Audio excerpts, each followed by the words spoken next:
বাংলাদেশের রাজনীতি আজ এক অদ্ভুত দ্বিধাবিভক্ত বাস্তবতায় দাঁড়িয়ে একদিকে বিএনপির ভারপ্রাপ্ত চেয়ারম্যান তারেক রহমান দেশে ফিরতে পারছেন না বলে নিজেই ফেসবুকে জানিয়েছেন, অন্যদিকে ক্ষমতাচ্যুত সাবেক প্রধানমন্ত্রী শেখ হাসিনাকে দেশে ফিরিয়ে আনার জন্য রাষ্ট্রীয় প্রচেষ্টা চলছে, অথচ বাস্তবে সেটিও অনিশ্চিত।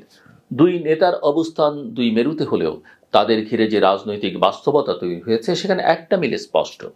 বাংলাদেশের ট্রানজিশন রাজনীতিতে এখন আর কারো ব্যক্তিগত ইচ্ছা বা ঘোষণাই চূড়ান্ত নয়, সিদ্ধান্ত নির্ধারিত হচ্ছে বহুপক্ষীয় আন্তর্জাতিক ও অভ্যন্তরীণ সমীকরণের ভেতর থেকে। বেগম খালেদা জিয়ার দীর্ঘদিনের অসুস্থতা, গত কয়েক দিনের আশঙ্কাজনক শারীরিক অবস্থা, হাসপাতালের বেডের পাশে ছেলের উপস্থিতি নিয়ে জনমনের স্বাভাবিক এবং মানবিক প্রত্যাশা তৈরি হয়েছিল।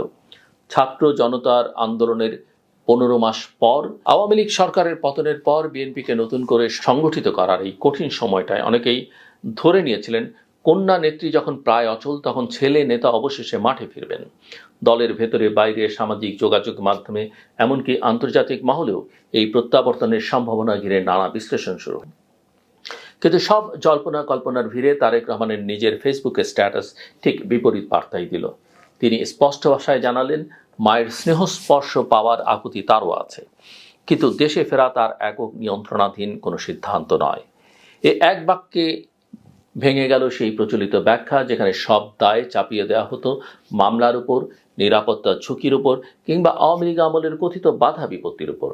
এখন যখন মামলা নেই, নিরাপত্তা নিশ্চিত করতে বুলেট প্রুফ গাড়ি থেকে শুরু করে অস্ত্রের লাইসেন্স আবেদনের তথ্য পর্যন্ত সংবাদ মাধ্যমে চলে এসছে, আর অন্তর্বর্তী সরকার সরাসরি জানিয়েছে তাদের কোনো আপত্তি নেই, তখনও যদি তিনি ফিরতে না পারেন তাহলে বুঝতে হবে হিসেবটা ঢাকার গণ্ডি ছাড়িয়ে অনেক দূর পর্যন্ত ছড়িয়ে আছে। তারেক রহমানের দেশে না ফেরা নিয়ে যে অনিশ্চয়তা তৈরি হয়েছে তার প্রথম স্তরটি আইনি ও কূটনৈতিক। যুক্তরাজ্যে তার রাজনৈতিক আশ্রয়, সেই আশ্রয়ের শর্তাবলী এবং ব্রিটিশ আইনের বাস্তবতা এসবই এখন তার রাজনৈতিক গতিবিধিতে প্রভাব ফেলছে।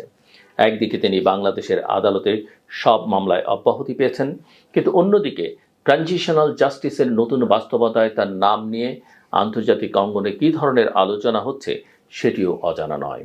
কোনো রাষ্ট্রই চায় না তার মাটিতে দেয়া আশ্রয় পরবর্তীতে তাকে নতুন ধরনের রাজনৈতিক ও আইনি সংঘাতে জড়িয়ে ফেলুক।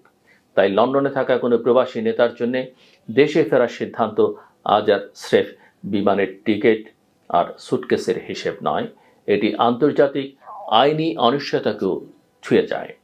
দ্বিতীয় স্তরটি দলীয় রাজনীতির। বিএনপি আজও একটা গভীরভাবে ব্যক্তি নির্ভর দল, কিন্তু সেই ব্যক্তি নির্ভরতাও পুরোপুরি একমুখী নয়। লন্ডন থেকে দূর নিয়ন্ত্রণের যে সংস্কৃতি তৈরি হয়েছে তা একদিকে অনেক নেতার জন্য স্বস্তিদায়ক, মাঠের ঝুঁকি নিলেও চূড়ান্ত দায় দায়িত্ব থাকে অন্য জায়গায়, অন্যদিকে আবার একই দূরত্ব তাদের জন্য কিছুটা নিরাপদ স্বাধীনতারও সুযোগ তৈরি করেছে। দেশে ফিরলে তারেক রহমানকে আবারও সরাসরি সব দ্বন্দ্বের কেন্দ্রে দাঁড়াতে হবে। কাকে প্রাধান্য দেবেন, কাকে দূরে সরাবেন, কোন জোটে যাবেন, কোন জোট থেকে দূরে থাকবেন, নির্বাচন হলে টিকিট দেবেন কাদের হাতে, এই সব সিদ্ধান্ত তখন তার অনলাইন মিটিংয়ের দায় হয়ে থাকবে না, হইবে সরাসরি রাজনৈতিক সংঘর্ষের বিষয়। এই বাস্তবতা বুঝেই অনেকেই মনে করেন বর্তমান অনিশ্চয়তায় লন্ডনের নিরাপদ দূরত্ব বিএনপির একাংশের জন্য যেমন সুবিধাজনক, তেমনি হয়তো নেতার নিজের জন্য কিছুটা সুরক্ষিত। তৃতীয় এবং সবচেয়ে গুরুত্বপূর্ণ স্তরটি আন্তর্জাতিক সমীকরণের। বাংলাদেশের রাজনীতি বহুদিন ধরেই তিনটি বড় প্রিজমের ভেতর দিয়ে দেখা হয়, দিল্লি, ওয়াশিংটন আর বেইজিংয়ের দৃষ্টি দিয়ে।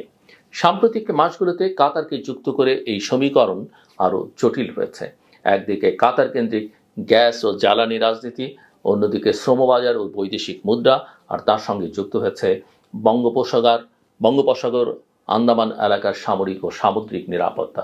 সব মিলিয়ে বাংলাদেশ এখন মধ্যপ্রাচ্য ও ইন্দো প্যাসিফিক রাজনীতির মাঝখানে এক ধরনের কি স্টেট।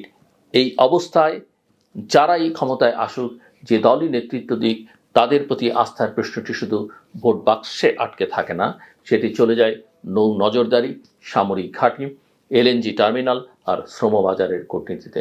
এমন বাস্তবতায় দিল্লি, ওয়াশিংটন, গালফ এই ত্রিমাত্রিক অক্ষের মধ্যে যদি কারো নেতৃত্বকে ঝুঁকিপূর্ণ হিসেবে দেখা হয় কিংবা ধরে নেওয়া হয় যে তার প্রত্যাবর্তন নতুন অনিশ্চয়তার জন্ম দেবে, তাহলে তার পথে অদৃশ্য অনেক বাধা তৈরি হতে পারে, যা কখনোই আনুষ্ঠানিক বিবৃতি হয়ে প্রকাশ পায় না।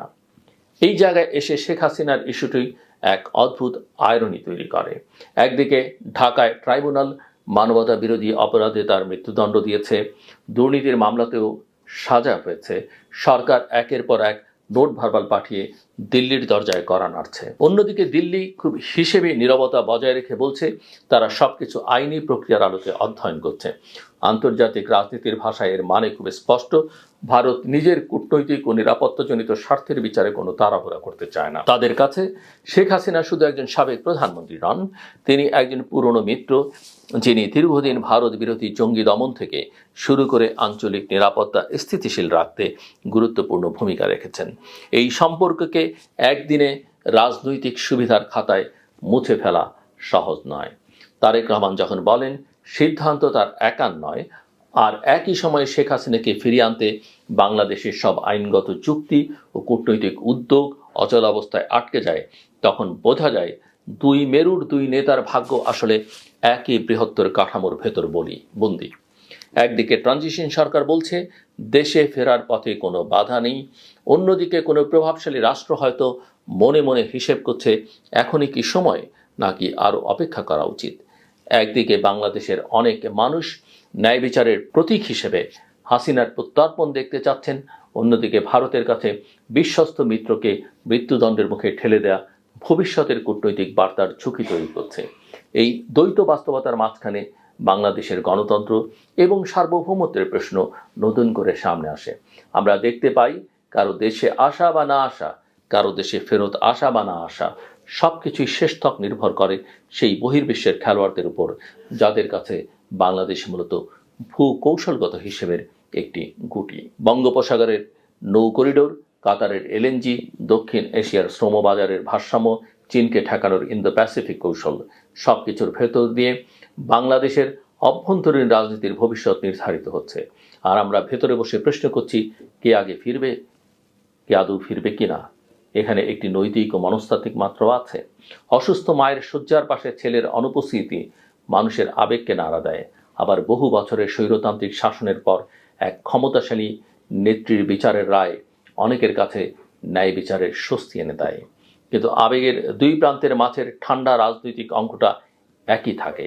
কেউ যখন বলেন তার সিদ্ধান্তের ক্ষমতা তার হাতে নেই, আরেকজন যখন আন্তর্জাতিক সুরক্ষার ছাতার নিচে নির্বাসিত জীবন কাটান, তখন বোঝা যায় রাষ্ট্রগুলো যতই সার্বভৌমত্বের কথা বলুক, বাস্তবে শক্তির ভারসাম্যই শেষ কথা বলে। বাংলাদেশের সামনে এখন দুটো বড় চ্যালেঞ্জ। প্রথমত, এই ট্রানজিশনকে এমনভাবে শেষ করা যাতে ভবিষ্যতে আর কোনো রাজনৈতিক নেতার দেশে ফেরার অধিকার বা তাকে প্রত্যর্পণের প্রশ্ন বাইরের শক্তির সদিচ্ছার উপর নির্ভর না করে। দ্বিতীয়ত, অভ্যন্তরীণ প্রতিষ্ঠানগুলোকে এমন শক্ত ভিত্তির উপর দাঁড় করানো যেখানে বিচার, নির্বাচন, ক্ষমতার পালাবদল এই সব কিছুই নীতি ও নিয়মে নির্ভরশীল হয়, ব্যক্তির প্রতি ভালোবাসা বা ঘৃণায় নয়। তারেকের প্রত্যাবর্তন হোক বা হাসিনার প্রত্যর্পণ, এগুলো যে কেবল ব্যক্তিগত ট্র্যাজেডি বা পারিবারিক সিদ্ধান্ত নয় তা এখন স্পষ্ট।